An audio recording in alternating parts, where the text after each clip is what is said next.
Buenas, ¿qué tal? Hoy vamos a hablar de literatura e imperio, teniendo de marco la literatura virreinal. Hoy, antes de empezar el video, me gustaría agradecer eh, lo bien que les fue al anterior. Digo bien, para lo que yo esperaba respecto a un libro muy poco tenido en cuenta de un autor un poco defenestrado, ¿no?, en la actualidad. Hubo un comentario respecto a mi pelo que lo voy a tener que fijar porque me hizo el día. De un tal Oscar, muy chistoso, la verdad.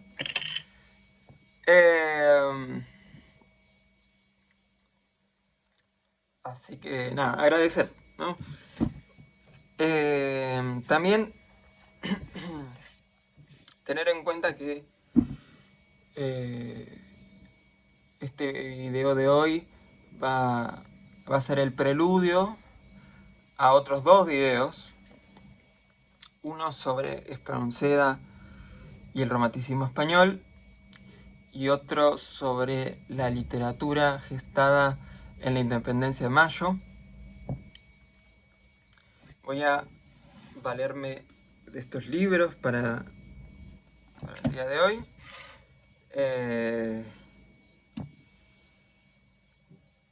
Y vamos a empezar con la literatura y después me quiero explayar.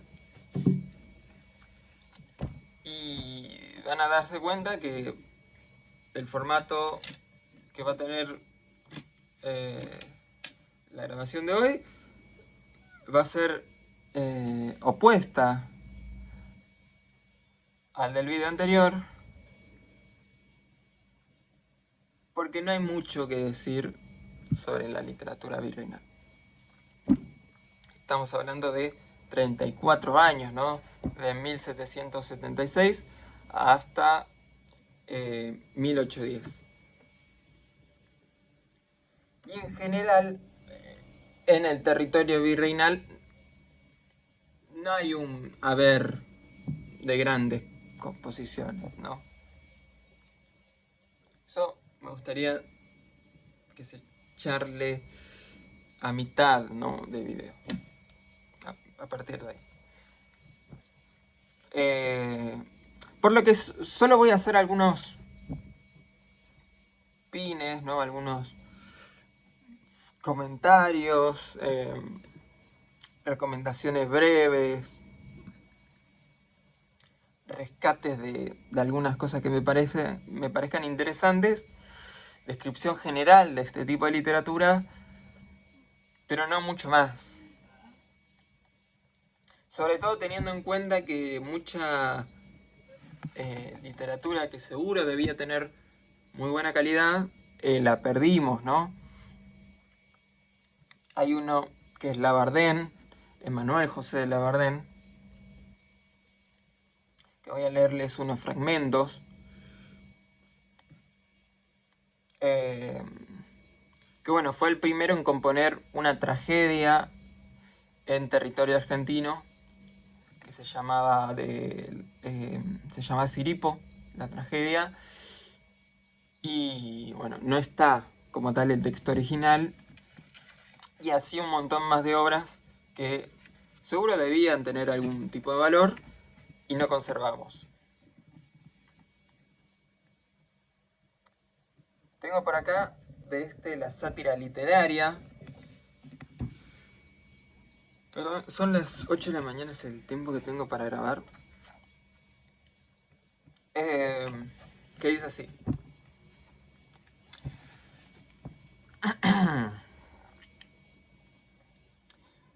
Yo no nací poeta, ni presumo que con las jarascas del Parnaso en torno de mi fetro hagan humo. No creo que he probado por acaso las virtudes del agua que concibo, que sabe a la pensuña del Pegaso. Mas cuando los agravios apercibo que se hacen a mi patria, me preparo excusa racional en el motivo. Ni que yo espere aplauso será raro cuando escucho aplaudir por las tabernas de codros trasandinos el descaro.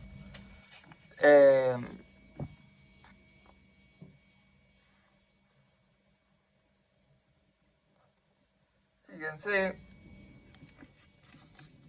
que es una textura con un ritmo muy marcado, con las rimas muy marcadas. Vamos a ver muchos, principalmente octosílabos, típicos de la poesía castellana.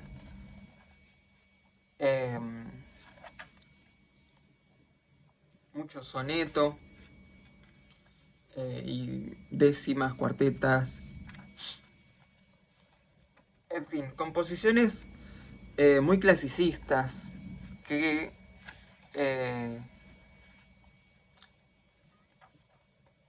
tratan en su mayoría temas menores. Digamos, la mitad de esta literatura que van a encontrar está relacionada y que fue conservada, está relacionada a la defensa y a la reconquista de Buenos Aires.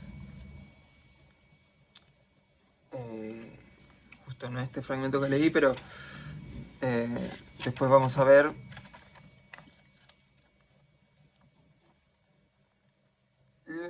Lo único que agrega esta literatura al canon es obviamente el componente folclórico, ¿no? Que acá tenemos uno que es de Juan Baltasar Maciel. Van a ver mucho escritor eclesiástico, ¿no? Formado en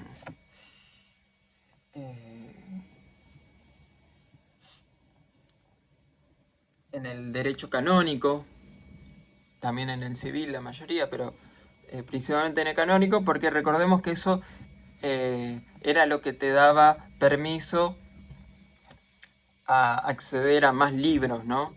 Había muchos libros que solamente con permiso de la iglesia podías leer. Entonces, obviamente tenían acceso a una literatura mucho más interesante. Vamos a... Digo mucho más interesante por cantidad, ¿no?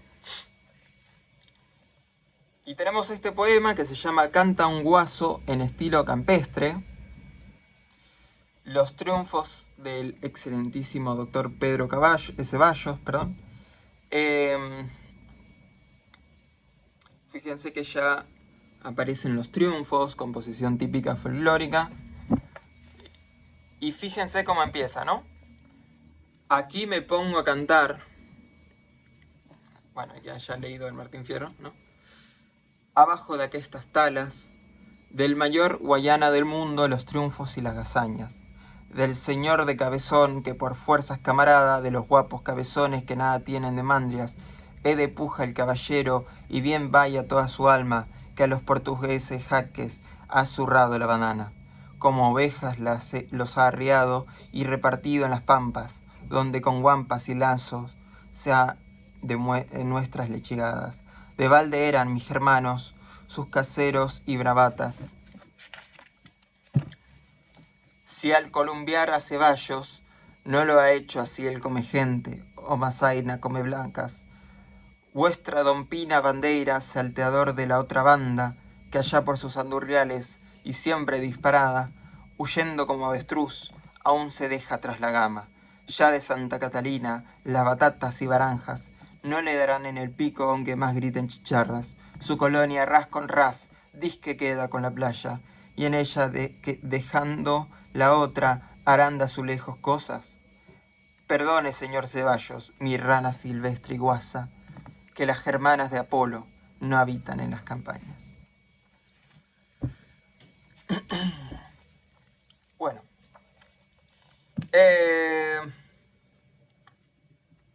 Repito, son cosas testimoniales, todas las que podemos encontrar. Hay una muy conocida que es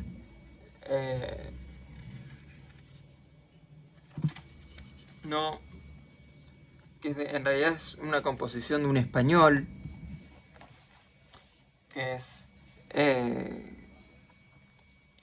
Alonso Carrio de la Bandera, que tiene este Lazarillo de Ciegos Caminantes, que es un diario de expedición nomás, desde Montevideo hasta Perú, para el que quiera conocer cómo se vivía en esa época en el territorio virreinal. Es interesante. Había un muy buen nivel de vida.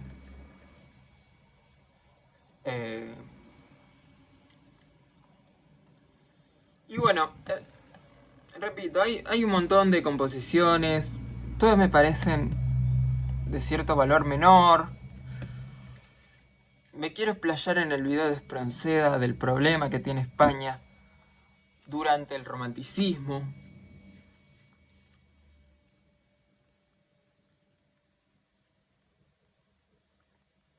Fíjense que a mí personalmente lo que me parece más interesante es el cancionero anónimo que se va gestando en las invasiones inglesas, ¿no? Acá vemos la inventiva popular, ¿no? La creatividad de la gente. Por ejemplo, esta octava me encanta, que dice: ¿se ganó a Buenos Aires? Se ganó. Yo no sé si lo crea, y lo vi. ¿Lo piensan los traidores? Ay de mí. ¿Se alegran los leales? ¿Por qué no? Y aquel miedo servil ya se acabó. Y en adelante ya no será así. Pues no siempre ha de haber viles marqueses que permitan traficar a los ingleses. Repito, coplas populares, divertidas. Ingredientes para sacar la quinta esencia del Marqués de Sobremonte, ¿no? Un quintal de hipocresía, 22 de fanfarrón y 50 de ladrón. Con 15 de fantasía, 2000 de collenería, mezclarás bien y después de un gran caldero inglés, con gallinas y capones, extractarás los blasones del más indigno marqués.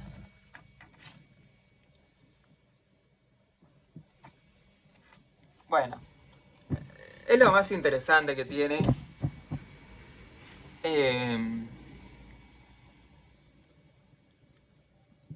La literatura de este periodo. Ahora, se preguntarán, bueno, ¿por qué estás haciendo un video respecto a una literatura que según vos no es tan interesante? A ver, como tal, con un análisis profundo se puede sacar agua de las piedras, ¿no? Sin embargo, me gustaría aprovechar para tratar otro tema. Lo pasé todo muy por arriba porque, repito, que solo tienen que buscar cualquier antología del virreinato español, del virreinato del Río de la Plata, y ya le va a salir todo lo que necesitan saber. Yo les hice ahí un pequeño resumen de lo que me parece. No quería explayarme mucho porque me parece que lo más interesante es pensar cómo se relaciona imperio y literatura.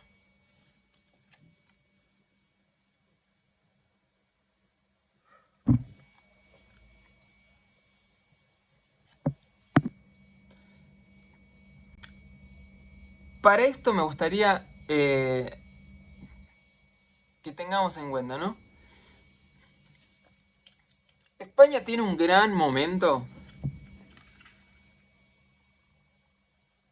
que es conocido como el siglo de oro, ¿no? Es como su esplendor demográfico, quiero decir, demográfico no, sino de expansión territorial, eh, de literatura, de las artes en general, que es conocido como el siglo de oro español, ¿no?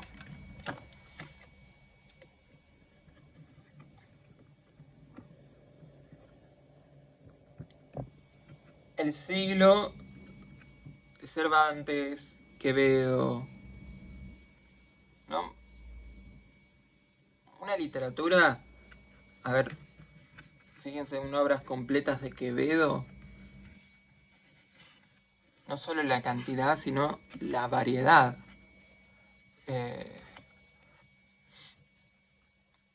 Escritores absolutos, ¿no? Absolutistas. En el registro, en la estética, en los temas.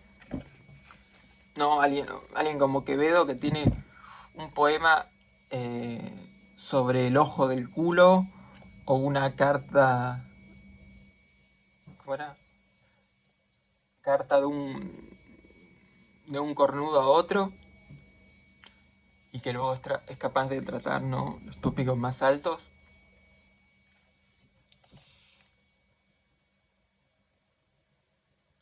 ¿Por qué esa España decae, ¿no? Bueno, a nivel político ya se ha hablado mil veces, hay una clara responsabilidad por parte de los Borbones, cuando cambia la casa que gobierna España de ser los Habsburgo, la mejor monarquía. Yo siempre totalmente siempre del lado Habsburgo de la vida.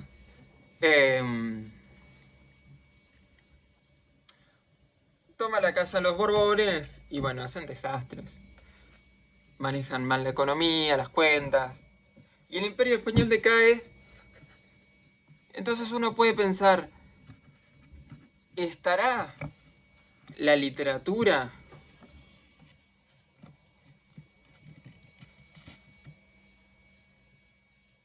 y la condición del imperio, en este caso, relacionada? Bueno, para esto me gustaría remontarme a Atenas, ¿eh? Y ya van a ver a dónde quiero ir. Fíjense que si se quiere, como el siglo de oro ateniense, donde se hacen las grandes tragedias, digamos, donde se compone gran parte de la gran literatura griega.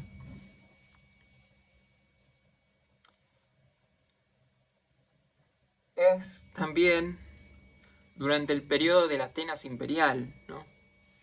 Aquella Atenas que tenía alguien como Pericles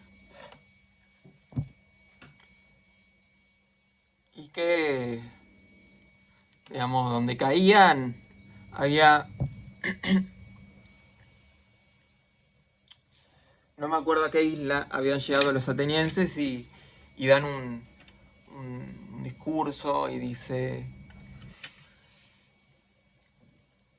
que es la obligación de los débiles sucumbir ante los fuertes, ¿no? Digamos, es una Atenas genocida. Entonces uno lee todas esas tragedias tan hermosas, con tanta fuerza, y luego ve las acciones de esa Atenas y dice, bueno, acá hay un contraste. En base a ese contraste, un genio, como fue Tucídides, compone el que es mi libro favorito de la literatura griega. Obviamente no es el mejor ni a palos, pero le tengo un especial afecto, que es la historia de la guerra del Peloponeso. Su título en realidad debería ser Yo Tucídides, pero bueno, vieron que muchas veces se cambiaron los títulos de la mayoría de obras, ya que en realidad el título original de toda obra griega antigua son las primeras, o la primera palabra de la obra como tal.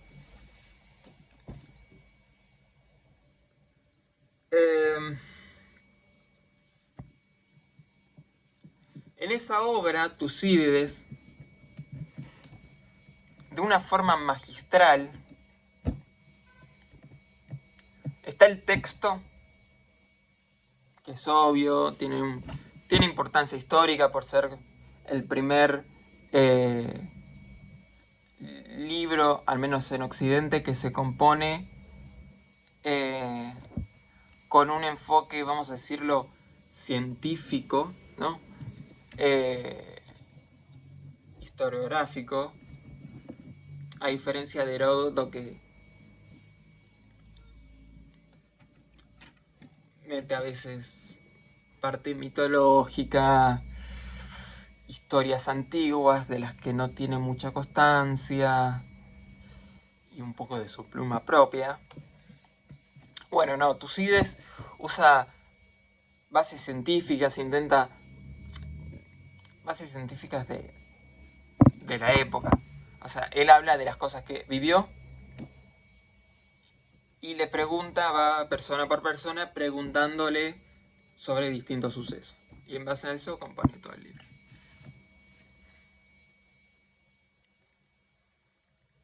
Ahora, ese es el texto. Tiene ya importancia histórica. Está muy bien escrito, etc. Ahora, el subtexto es súper interesante. Porque en ese libro, digamos, tengamos en cuenta siempre que lo genial de la literatura greco-romana es que estética y contenido siempre están relacionados. Entonces, ¿por qué Tucídides decide escribir el libro de la forma en que lo hace? Porque entiende que la literatura, ¿no? Las tragedias, las épicas, no habían contribuido mucho. Porque si no, ¿cómo se explicaría que todas las tragedias que tengan como gran tópico el hibris, que es la desmesura, cómo se explica que en las tragedias que tanto se haya explicado sobre el qué no hacer, el cómo no obrar, toda una sociedad creada y fuertemente vinculada en la comunidad con esas obras, haya descarrilado y terminado, ¿no?, en cometer el mayor de todas las desmesuras, el mayor de todos los ibris, que fue aquel imperio ateniense de un carácter, repito, totalmente genocida, imperialista en la peor de sus vertientes, ¿no?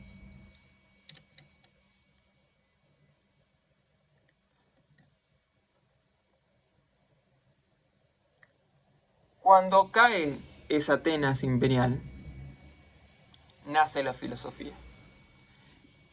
Es en esa Atenas destruida, menoscabada,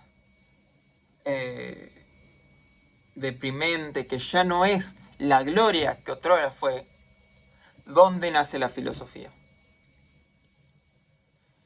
Y este es algo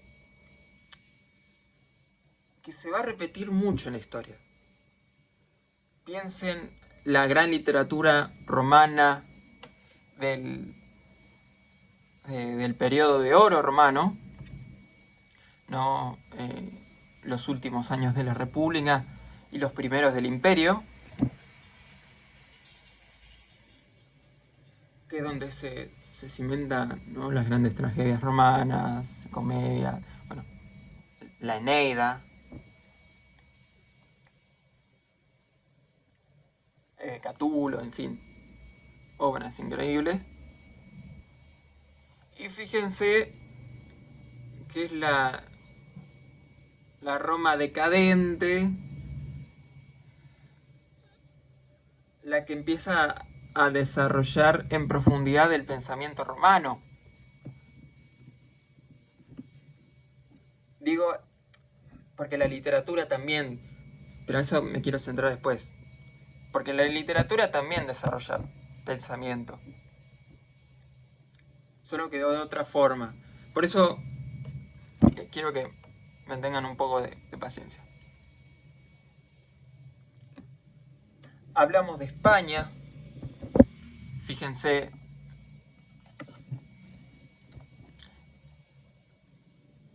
cómo la decadencia del imperio es también la decadencia de su literatura, de su arte.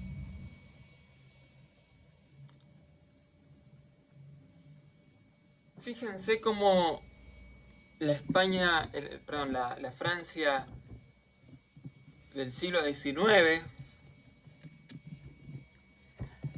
que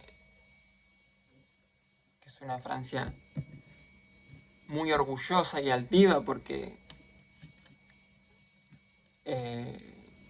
se siente poderosa con justa razón, ya que se batió a duelo con toda Europa junta y no estuvo tan lejos de ganar.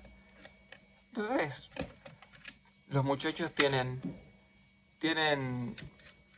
razones para sentirse orgullosos y componen, bueno, la literatura francesa del siglo XIX es una cosa increíble, comparable a la literatura del siglo de oro español, o sea, Víctor Hugo, Baudelaire, Voltaire,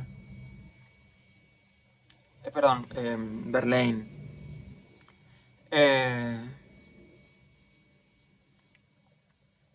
Rimbaud, bueno, en fin, así una cantidad de literatura increíble.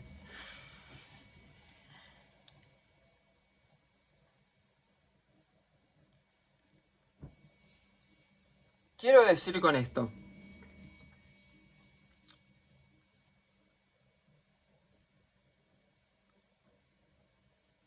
simplemente se resume a que, como diría, vamos a usar términos del materialismo, ¿no? Como las condiciones materiales hacen que una literatura sea materialmente superior o cómo se conecta. No voy por ahí. Porque en realidad no son condiciones materiales, sino que son condiciones morales de un pueblo. Son condiciones de cómo se ve a sí mismo un pueblo.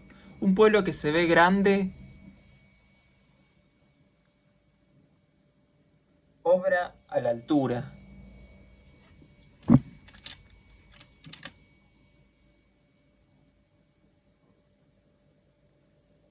Por eso,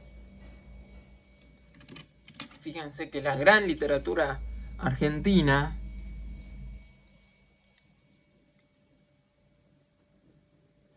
empieza a gestarse con o una Argentina que se siente grande, a veces se siente más de lo que es, porque no ve a los de abajo, otras veces se ve grande justamente. Estoy hablando de la Argentina del siglo XX.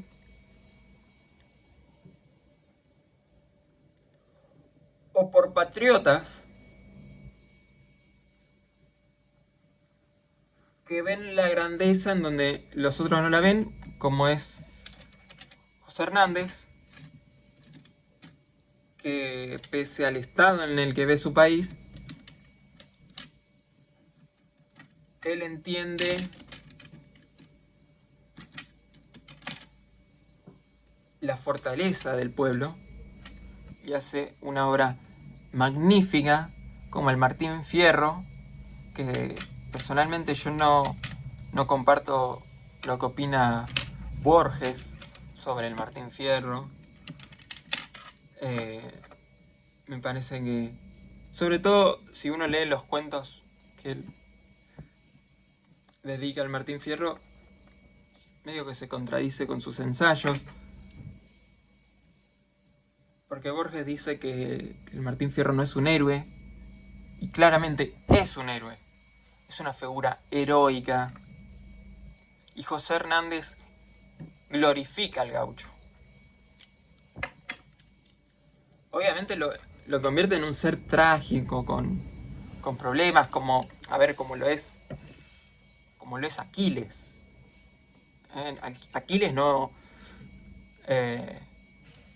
es un ser perfecto, es alguien que duda, es alguien que no siempre obra de la mejor forma, pero que esas contradicciones lo terminan llevando a la gloria. Quiero decir, en el fondo, el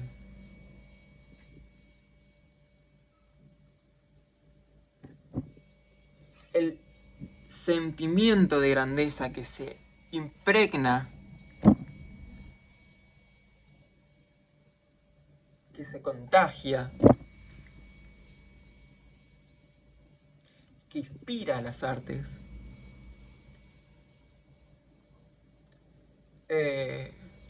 me parece, por ejemplo, ¿por qué España logra revitalizarse con la generación del 87?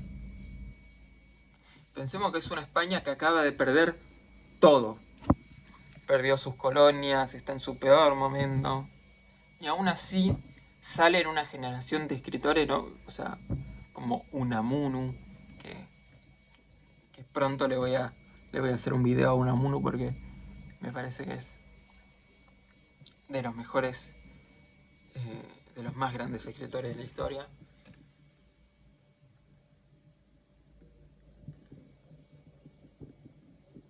Porque se sienten guardianes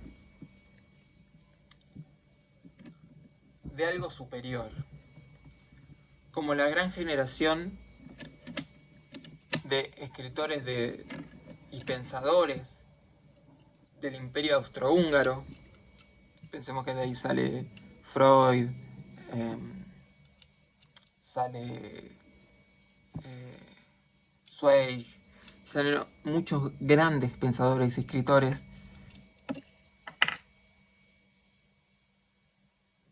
Y uno pensaría, pero el Imperio Austrohúngaro ya estaba medio en decadencia. Sí, puede ser que en términos materiales, pero aún se sentían guardianes de un imperio supranacional que se sentía a sí mismo como un campo eliseo, ¿no? Como un Edén, donde ¿cuántas culturas había en el Imperio Austrohúngaro? ¿No? 10. O sea, ¿cuántos idiomas se hablaban en ese imperio? Italiano, rumano, húngaro, serbio, alemán, rumano. Y vos decís, y hubo un tiempo donde, además, ortodoxos, judíos, católicos, protestantes, era una locura. Y hubo un tiempo donde toda esa comunidad, frente a los nacionalismos europeos tan mal articulados, tan equivocados,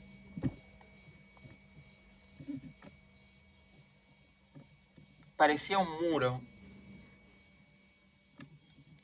que, bueno, como el muro de Troya o el de Constantinopla, estaba destinado a caer.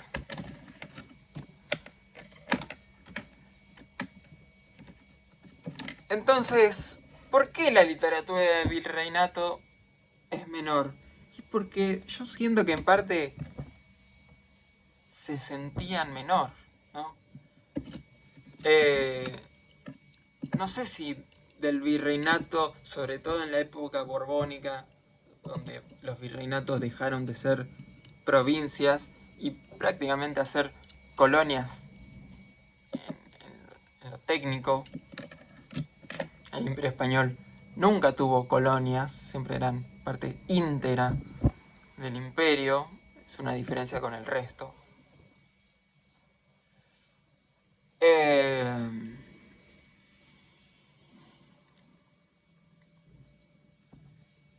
Entonces,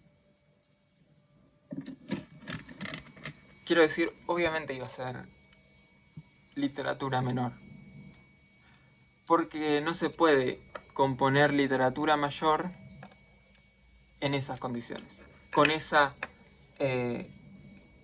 con un pueblo que se siente menos. Y dejo la pregunta: ¿la Argentina actual puede componer poesía mayor? ¿Puede componer literatura mayor con la condición espiritual del pueblo en la actualidad? Hay algunos escritores, que yo personalmente no había leído nada de ella, que es Samantha Schweblin, perdón, soy muy malo con los apellidos, pero creo que se pronuncia así, que escribe bastante bien. Y hay algunos que ya son viejos, no los quiero matar, pero bueno, gente grande, que bueno, te escribe algo que está bien.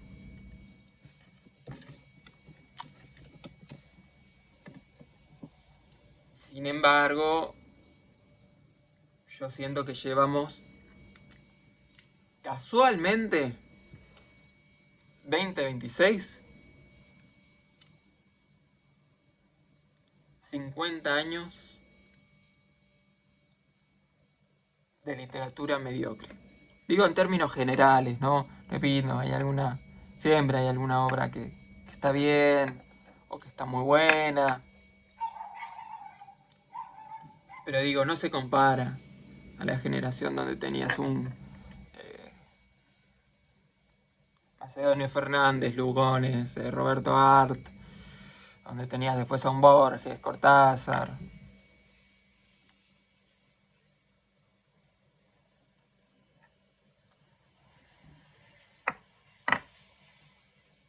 Me parece que es para pensar. Repito, no, esto lo esbozo como teoría, no es una verdad absoluta. Me parece que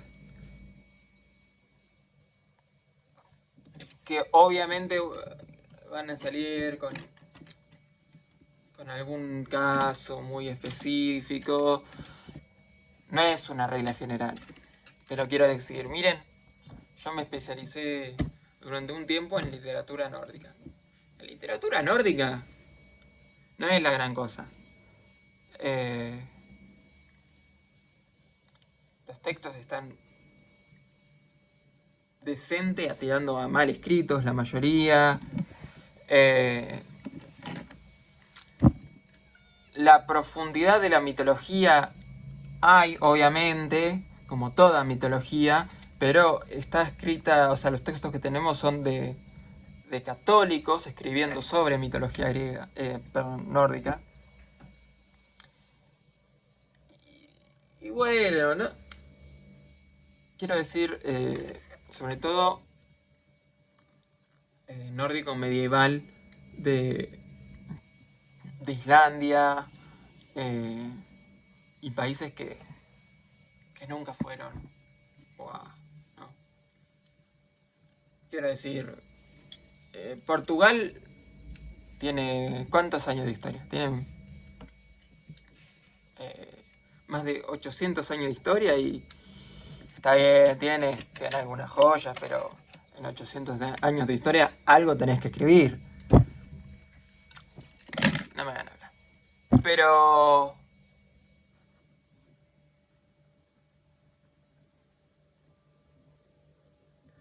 lo voy a dejar ahí porque estuve muy tentado en casi pisar varios palitos.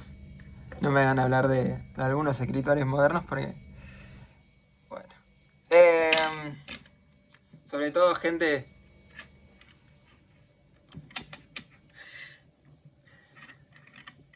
En vez de leer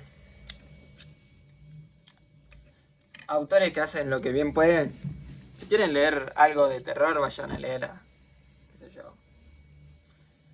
Vayan a leer al original y no la copia. Es lo único que voy a decir. Lean el original y luego si quieren lean la copia. Pero lean el original. Y cuando digo lean el original, digo, léanlo bien. Digo, King.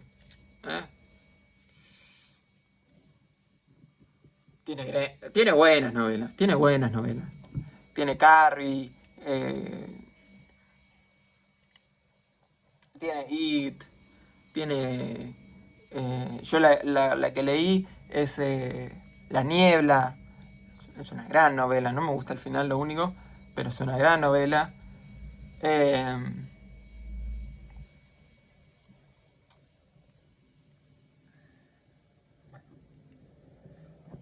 Y ahí me detengo, no sigo. Espero que se haya entendido. Estoy un poco dormido. Y repito, estos son solo esbozos, bocetos de ideas al paso. Son ideas al paso para ir discutiendo y para ir reflexionando. No se pretende esto ser un video para dar la verdad absoluta y que de acá salgan.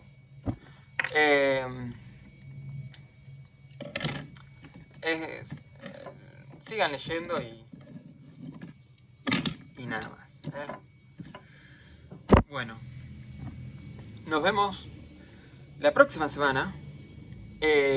Seguramente ahí sí con Espronceda y el romanticismo español.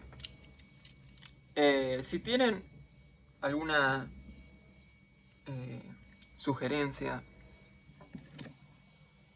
de cualquier índole, alguna crítica de cualquier índole, ¿no? Si quieren seguir opinando sobre mi pelo, están más que bienvenidos.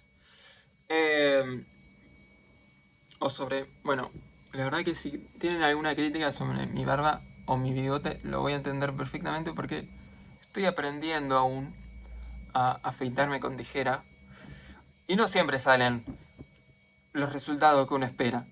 Pero bueno. O alguna... Che, habla de este libro. Si no lo leí y es más o menos accesible o corto, lo leo y hablo, qué sé yo. Si para vender fruta estamos todos acá, ¿no? Así que... nada más. Espero tengan un buen fin de semana. Y nos vemos. Chao, chao.